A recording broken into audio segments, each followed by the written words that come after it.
मैं सभी विद्यार्थियों का और साथियों का आर्य क्लास यूट्यूब चैनल के अंतर्गत बहुत-बहुत धन्यवाद जो है अर्पित करता हूँ। डियर स्टूडेंट्स और प्यारे साथियों, समय-समय पर जो पॉलिटिक्स से संबंधित और जीके से संबंधित जो कंटेंट आपको उपलब्ध करवाए जा रहे हैं, निश्चित रूप में ये परीक्षा में जो है महत्वपूर्ण जो है साबित होंगे। तो चलिए आज जो हम बात करते हैं आज की क्लास के अंतर्गत हमारी जो क्लास रहेगी वो पंचायती राज के संदर्भ में रहेगी। देखिए भारत जो है गाँव का देश रहा है और लगभग जो 70% जो आबादी है वो ग्रामीण क्षेत्र में जो है निवास करती है।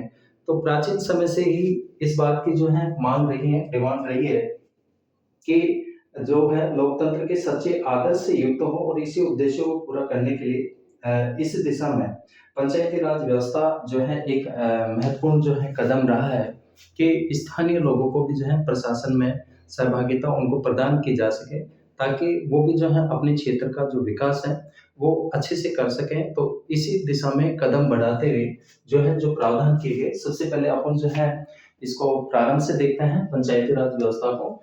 तो पंचायती राज व्यवस्था के संदर्भ में जो है कि सबसे पहले भारत में लॉर्ड रिपन ने, ध्यान रखना, लॉर्ड लॉर्ड रिपन ने लॉर्ड रिपन ने जो है 1882 में स्थानीय 1882 में लॉर्ड रिपन ने 1882 में स्थानीय जो है शासन स्थापित करने का प्रयास किया था। स्थानीय शासन स्थापित करने का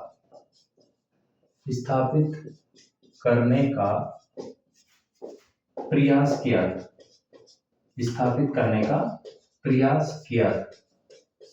ध्यान देना कि भारत में पंचायती राज की दिशा में महत्वपूर्ण जो है सबसे पहले जब हम बात करते हैं तो लॉर्ड रिपन ने 1882 में स्थानीय शासन स्थापित करने का प्रयास किया था। इसलिए लॉर्ड रिपन को भारत में इनको स्थानीय स्वशासन का जनक माना जाता है। स्थानीय स्वशासन का जनक माना जाता है। तो भारत में स्थानीय स्वशासन का जो जनक माना जाता है, किसको माना जाता है? लॉर्ड रिपन को माना जाता है। ठीक है, स्थानीय शासन स्थापित करने का जो प्रयास किया गया ब्रिटिश शासन के दौरान, वो लॉर्ड रिपन के द्वारा जो है प्रयास किया गया। इसलिए भारत में स्थानीय स्वशासन के जनक के नाम से जो है जाना जाता है। किसको जाना जाता है? लॉर्ड रिपन को जाना जाता है। दूसरी जो महत्वपूर्ण बात है कि भारतीय संविधान के अनुच्छेद, हमारा जो कॉन्स्टिट्यूशन है, भारतीय संविधान के अनुच्छेद जो आर्टिकल है 40 के अंतर्गत, भारतीय संविधान का जो अनुच्छेद 40 है उसमें इस बात का प्रावधान किया गया। अनुच्छेद 40 में इस बात का प्रावधान किया गया है। इस बात का प्रावधान जो है किया गया है, ध्यान रखना। अनुच्छेद जो है कौन सा है? अनुच्छेद 40 है में इस बात का प्रावधान किया गया है कि राज्य ग्राम पंचायतों का गठन करेगा। राज्य ग्राम पंचायतों का गठन करेगा। ठीक है, गठन करेगा। ये जो प्रावधान किया गया है ये अनुच्छेद 40 के अंतर्गत किया गया। ध्यान देना कि भारतीय जो हमारा जो इंडियन जो कॉन्स्टिट्यूशन है, भारतीय जो संविधान है, उसका जो आर्टिकल 40 है, 40 है, उसमें इस बात का प्रावधान किया गया है कि जो राज्य है वो ग्राम पंचायतों का क्या करेगा? गठन करेगा। जैसा प्रिय साथियों और प्रिय विद्यार्थियों आप जानते हैं कि राज्य के रूप में, राज्य अमूर्त है, राज्य के रूप में जो प्रकटीकरण होता है वो किसका होता है? वो सरकार का होता है। ठीक है, राज्य के रूप में कौन कार्य करती है? सरकार।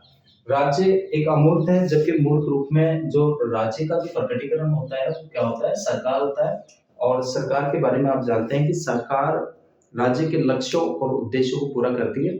और जो सरकार होती है वो 3 अंगों से मिलकर के बनती है, जिसमें व्यवस्थापिका, कार्यपालिका और न्यायपालिका। तो 3 अंगों से मिलकर के सरकार बनती है। सरकार की जो डेफिनेशन होती है, जो परिभाषा है कि सरकार राज्य के लक्ष्यों और उद्देश्यों को पूरा करती है तथा सरकार के 3 महत्वपूर्ण अंग होते हैं जिनसे मिलकर के सरकार या शासन बनता है। तो दो महत्वपूर्ण हमने बातें देखी कि एक तो जो पंचायती राज के संदर्भ में अपन बात कर रहे हैं, जो लोकल जो गवर्नमेंट है, स्थानीय जो स्वशासन है, कि सबसे पहले भारत में स्थानीय स्वशासन की दिशा में स्थानीय शासन स्थापित करने का जो प्रयास किया गया था वो 1882 में किया गया था। किसके द्वारा? लॉर्ड रिपन के द्वारा। इसलिए लॉर्ड रिपन को भारत में स्थानीय स्वशासन का क्या माना जाता है? जनक माना जाता है। नेक्स्ट जो बात हमने देखी कि हमारा जो कॉन्स्टिट्यूशन है उसका जो आर्टिकल 40 है उसमें इस बात का प्रावधान किया गया है कि जो राज्य है वो ग्राम पंचायतों का क्या करेगा? गठन करेगा। और राज्य के रूप में कौन स्थापित होती है? सरकार। राज्य का जो लक्ष्य होता है, उद्देश्य होता है, उनको जो पूरा करती है वो कौन करती है? सरकार करती है। इसके बाद में पंचायती राज व्यवस्था के लिए नेक्स्ट जो महत्वपूर्ण बात है कि पंचायती राज व्यवस्था के लिए पंचायती राज व्यवस्था के लिए महत्वपूर्ण जो समर्थन किया गया, महत्वपूर्ण समर्थन महात्मा गांधी जी के द्वारा किया गया। किसके द्वारा किया गया? महात्मा गांधी जी के द्वारा जो है क्या किया जाता है? इसका जोरदार पुरजोर रूप में जो है समर्थन किया जाता है। समर्थन महात्मा गांधी के द्वारा किया गया। महात्मा गांधी के द्वारा किया गया।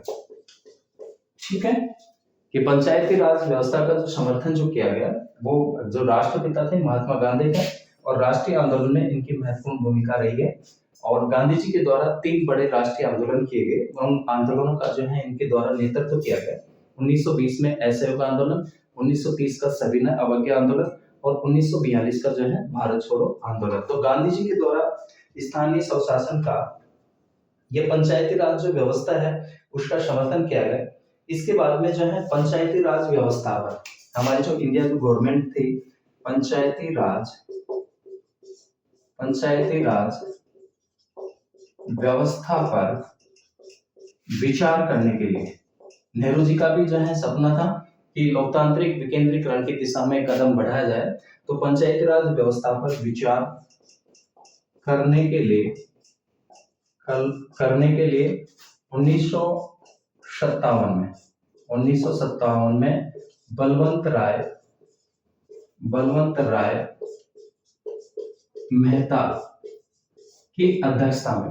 मेहता की अध्यक्षता में जो है एक आयोग नियुक्त किया गया। ठीक है, बलवंत राय मेहता की अध्यक्षता में एक आयोग का गठन किया जाता है। एक आयोग का गठन किया गया। ठीक है, पंचायती राज व्यवस्था पर सिफारिश के लिए विचार करने के लिए 1957 में बलवंत राय मेहता की अध्यक्षता में एक आयोग का क्या किया जाता है? गठन किया जाता है। और जो है इन्होंने 1958 में अपनी रिपोर्ट सौंपी और इसकी सिफारिशों के आधार पर, बलवंत राय मेहता की सिफारिशों के आधार पर 2 अक्टूबर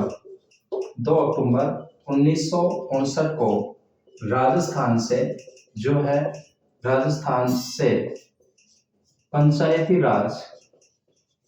पंचायती राज व्यवस्था का शुभारंभ किया गया। पंचायती राज व्यवस्था का शुभारंभ किया गया। ठीक है, राजस्थान के नागौर जिले से जो है पंचायती राज व्यवस्था की जो त्रिस्तरीय व्यवस्था थी उसका शुभारंभ किया गया 2 अक्टूबर 1959 को। और इस जो बलवंत राय मेहता जो समिति थी इसने त्रिस्तरीय व्यवस्था के लिए जो है सिफारिश की कि सबसे पहले जो है प्रशासन की जो सबसे छोटी जो इकाई होती है ग्राम होती है, इसके बाद में खंड और इसके बाद में जिला। तो ग्राम स्तर पे जो है ग्राम पंचायत, ग्राम स्तर पे जो पंचायती राज की संस्था होती है कौन सी होती है? ग्राम पंचायत। और खंड स्तर पे जो है पंचायत समिति और जिला स्तर पे जो है जिला परिषद। तो त्रिस्तरीय व्यवस्था का जो है बलवंत राय मेहता समिति के द्वारा जो है सुझाव दिया गया। और 1977 में पंचायती राज व्यवस्था में सुधारों के लिए अशोक मेहता समिति गठित की गई। ध्यान रखना, पंचायती राज व्यवस्था में सुधारों के लिए 1977 में अशोक मेहता समिति का क्या किया जाता है? अशोक मेहता समिति का गठन किया गया। और जिसने पंचायती राज व्यवस्था को देश तरीके करने का जो है प्रस्ताव किया। पंचायती राज व्यवस्था को संवैधानिक जो मान्यता है वो 1993 में, इसको जो संवैधानिक मान्यता मिली, कब मिली? 1993 में संवैधानिक मान्यता प्रदान की जाती है। संवैधानिक मान्यता अर्थात इनका जो जिक्र है वो संविधान के अंतर्गत किया गया और जो है संवैधानिक मान्यता इसको प्राप्त हुई 73वें संविधान संशोधन के द्वारा। कौन से संविधान संशोधन के द्वारा? 73वें संविधान संशोधन के द्वारा। इस संशोधन के द्वारा संविधान में 11वीं अनुसूची और कुछ महत्वपूर्ण अनुच्छेद जोड़े गए। संविधान में जो 11वीं अनुसूची जोड़ी गई, कौन सी अनुसूची? 11वीं अनुसूची जोड़ी गई, ठीक है। 11वीं अनुसूची को क्या किया जाता है? इसमें जोड़ा जाता है। कौन सी अनुसूची को? 11वीं अनुसूची को जो है जोड़ा गया और जिसके अंतर्गत जो 29 जो विषय है, 29 विषय जो है पर कानून बनाने की जो है इनको शक्ति प्रदान की गई। और पंचायतों का जो कार्यकाल होता है वो 5 वर्ष रखा गया। कितने वर्ष रखा गया? 5 वर्ष रखा गया। पंचायती राज व्यवस्था के महत्वपूर्ण जो अनुच्छेद है, एक तो अनुच्छेद 243 क के अंतर्गत ग्राम सभा का प्रावधान किया गया। कौन से अनुच्छेद के अंतर्गत? 243 क के अंतर्गत। और 243 जो क है वो पंचायतों का गठन का प्रावधान किया गया। 243 घ पंचायतों में स्थानों का जो है आरक्षण है। इसके अलावा 243 से पंचायतों की शक्तियां, प्राधिकार और उत्तरदायित्व जो है इसके अंतर्गत स्पष्ट किए गए हैं। तो डियर स्टूडेंट्स, ग्राम पंचायतों का भी जो कार्यकाल होता है वो 5 वर्ष रखा गया है। कितने वर्ष रखा गया है? 5 वर्ष रखा गया है। तो इस प्रकार से जो है आज की क्लास के अंतर्गत हमने जो है पंचायती राज व्यवस्था के संदर्भ में महत्वपूर्ण जो बिंदु है उसके संदर्भ में चर्चा की। मिलते हैं नेक्स्ट क्लास में नए टॉपिक के साथ में। तब तक सभी विद्यार्थियों का और साथियों का बहुत बहुत धन्यवाद।